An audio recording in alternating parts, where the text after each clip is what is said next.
బులెటిన్లో మరో breaking news చూస్తున్నాం. కాసేపట్లో తెలంగాణ కేబినెట్ సమావేశం జరగనుంది. సీఎం రేవంత్ రెడ్డి అధ్యక్షతన కేబినెట్ భేటీ జరగనుంది. బనకచర్ల అంశంపై సుదీర్ఘంగా చర్చించే అవకాశం ఉంది. ఇప్పటికే కేంద్రానికి సీఎం రేవంత్ రెడ్డి ఇరిగేషన్ శాఖ మంత్రి అభ్యంతరాలు తెలిపారు. అధికారులు మంత్రులతో కమిటీ నియమించే అవకాశం ఉంది. ఇరు రాష్ట్రాల సీఎంల సమావేశం నిర్వహించే యోచనలో ప్రభుత్వం ఉంది. ఆర్ఆర్ఆర్ దక్షిణ భాగం అలైన్మెంట్కు ఆమోదం, బాగ్లింగంపల్లి హౌసింగ్ బోర్డు భూములపై నిర్ణయం, రాష్ట్ర ఆర్థిక పరిస్థితి, పథకాలపై, స్థానిక ఎన్నికలు, రైతు భరోసా సంబరాలపై నిర్ణయాలు తీసుకునే అవకాశం ఉంది.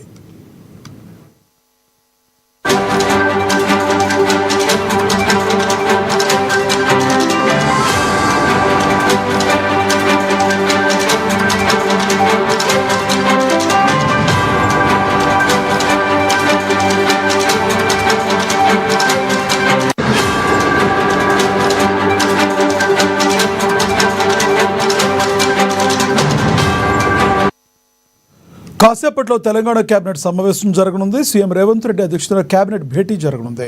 బనకచర్ల అంశంపై సుదీర్ఘంగా చర్చించే అవకాశం ఉంది. ఇప్పటికే కేంద్రానికి సీఎం రేవంత్ రెడ్డి ఇరిగేషన్ శాఖ మంత్రి అభ్యంతరాలు తెలిపారు. అధికారులు మంత్రులతో కమిటీ నియమించే అవకాశం ఉంది. ఇరు రాష్ట్రాల సీఎంలు సమావేశం నిర్వహించే యోచనలో ప్రభుత్వం ఉంది. త్రిపులార్ దక్షిణ భాగం అలైన్మెంట్ ఆమోదం, బాగ్లింగంపల్లి హౌసింగ్ బోర్డు భూములపై నిర్ణయం, రాష్ట్ర ఆర్థిక పరిస్థితి, పథకాలపై, స్థానిక ఎన్నికలు, రైతు భరోసా సంబరాలపై నిర్ణయాలు తీసుకునే అవకాశం ఉంది.